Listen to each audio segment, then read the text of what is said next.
कलकत्ता दे मु डायरेक्ट सिलचर ओ ला मा लाए लाए आदा उरे मैम ते मत तंग हाय मैम मैम पुना मको हानो मक्ते तो खुरमजरी मैम मैं ngasi वीडियो अनो उम पुदने लाक्चरे द मैम ngasi की वीडियो से दी अखोइद ngasi से मी थुंगदोरे मी नोबा लाक्तोरी को दो कनानो करिनो आई सुम वीडियो से मथंग मथंग सुम हापचरके कुतोनो फोन तौरे मोय ngahak लेरगा थुंगनी हेनको इनेमतोन हाइरे दो इनेमतोन हाइरे बको थो उसेना पे पुरगा मोय पे का करिगा सु गरा तौदबनिना कुतोने पोहौदबनि कुतोने हुजिक लाइसे एयरपोर्ट के लाइन ने एयरपोर्ट के रिसीव तौरगा मोय से लाइनी बको अदो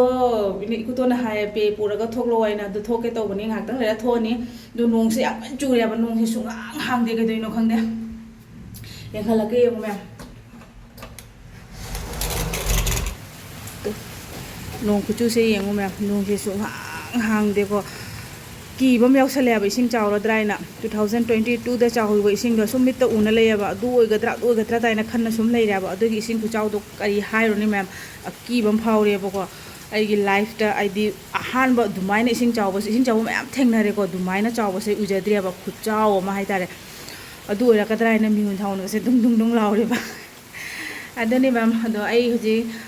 हाले थोअनी मो यवरक्तोराय कांदुगा दो चत्रिंगाइदा आई इनेम्बो की ब्लड प्रेशर अदुगा शुगर करी कमतंग येंगमगे कोइसुम युमदा मिशन लेयबा अदो अमतंग येंगमगे अदो कैसुमुदी तौदे इनेम्बो को मसा कैसु तौदे दोरगा सु नोंग सिंग चुबनिना गैस की प्रॉब्लम अमा लेरमगदा हाइना सु गैस कारदे हनिना गैस कारदे मोय प्रेशर सु खरा कनो तोइना को प्रेशर सु येंगमगे शुगर सु येंगमगे अदो कैसुमुदी तौदबनिमा नॉर्मल लोय लेबरेबो को अदो सु अदु मरक मरक ता कोइ चेक तौरेबा दो चेक तौरमगनी चेक तौरमगा दे इनेमतोनगा ओपो चलोनी दो कनानो करिनो आई सब वीडियो सु थासु बि हाइजरले दिना वीडियो सु खरा हाइरासि शुगर येंगे नेमोके चेक तौरमगा अदो प्रेशर सु बांग बुने मा को तौरेगा है तो कोइ तो गलत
Bisa.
साढ़े 80 120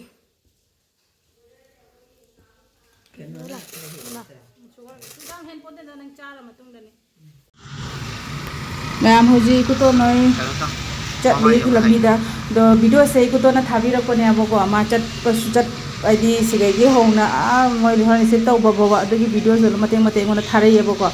अदो कुतोन सु थैंक यू अदो चली से कुतोन का सनागने अब सनाई दे इनाउ नुपा आदि कुतोन की मचा नुपा मोय नि चन पुना चलीने अब को मोय हजी सदरगाप यौरे दो नोंग से याम चुये ना हा को नोंग से सु हांग दे अयुक ते गिनी तौरी से अयुक कदी अयुक अंगन बदे अयुक सॉरी अयुक नते ने ngarang nong manini mamang de ini tawri se nong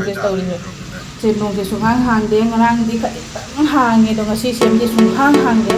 ado mo ya chakhale kha ngana chale mo su da yo de ada thu ada yo de mo de theng ga di ma ra na ko chu chu de jam mo han na ra de na ko na mo ju ko kre mo ju ha le ga di yo ra ni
Johnson.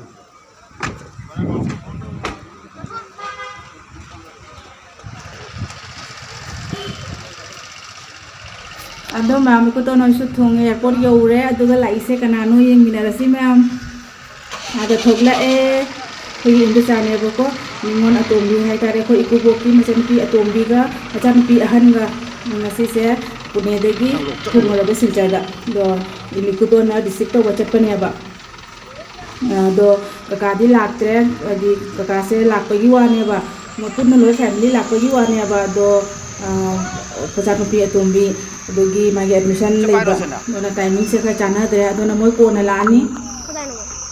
नतने मोय पुन्ना लापै वानेबा ticket कदी flight ticket कदी मोय तौना पुन्ना तौरुरे ना हायबा को अदो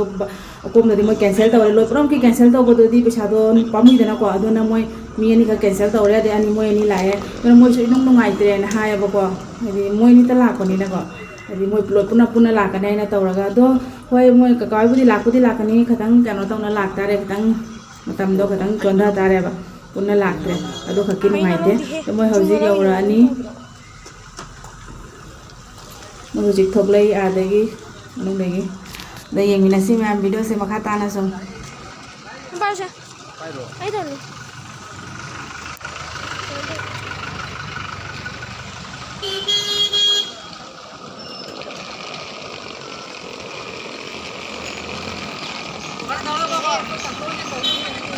Imong lu pina hai dei ba.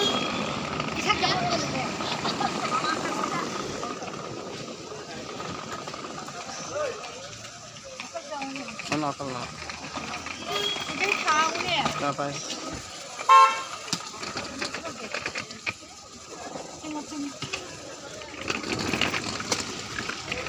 Apa pasal kamu?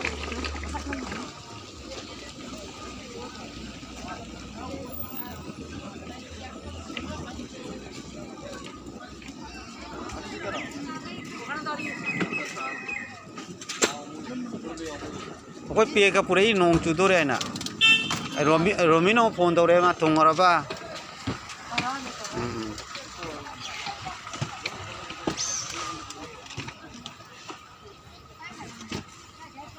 Hamuro do dum Sana gari lakani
Mina tu ke dah. Sih lo. Itu nunggu gigi macam Hindu salah ini nung nama nung kai ba nung nama curi ba gari saya tahu je lo ibu tahu je ning terapa kai no oh gari caw mana ni tahu je bayar deh hai ragai no kali tu kau uji nem ton gari kau kai tu nung nama kai ba siang putar ya yang tu nung cuna yaure hai ba ko oh gigi Pune dagi lah ini Pune dagi ngasi thoglak pa ngasi ayuk pung kya dana mo tholak ko do oh ngarang 11 dagi thoglak pa duna flight ta Kolkata da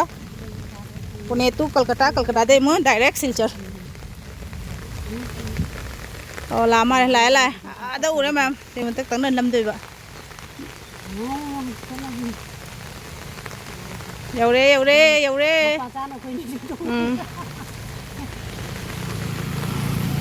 Nungai ni mo sana. La. Aduh ni cara lepas ni sana. Cah, uthok pura sana. Oh ni ada kau pocol ini. Tapi sini kuat thang gila ni. Sana. Para apa? Kau sana se. Kena tong pajang deh. Ini deh. Bag से पाए तो bag से bag ngang से ना पाए ना प्रोया बको दे eco तो ना बे बो पाए का नंग चो ना मा वीडियो नंबर हो या बैग तो पाए वीडियो नंबर या रो गाना तो हम सपोर्ट तौरे तो की असेंग मनी माने आइदी इको तो ने माने हाइजे को अफबा थांगलो मीना मोटिवेट ओइबा मीना यंगदा नुंगाइबा अदुगुमा थांगलो ना हाया बको अदो मा सपोर्ट याम तौरे कोइना वीडियो थांगलो से मा करेमता थिंगबदी को दोगी दमक ने साथे ना थागले को तो सेनने अखोइगी मसक नालीने सुबांगसिदे इकाय मन लोरे अखोय सना से हिनम तो नमय कोई थोरांग तौरे लमलाक न लाकपनिना हौनबी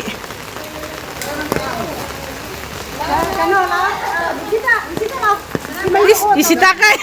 नहीं इसिता काय को हुरिवो कालो कालो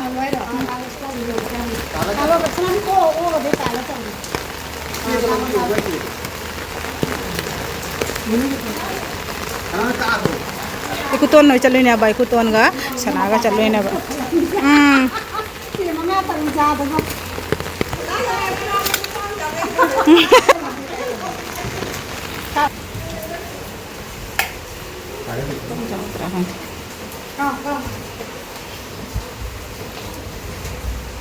Ngasih gini misalnya cuhi ba no,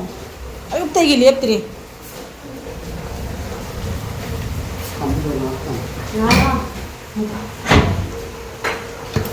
Apa nak ngalah pada gisi cie gini jangan bilang tu deh aina. Ngalah.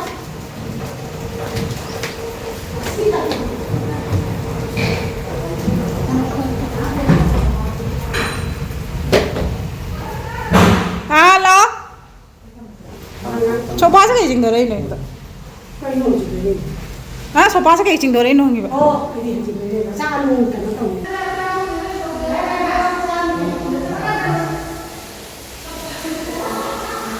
Segana kitchen.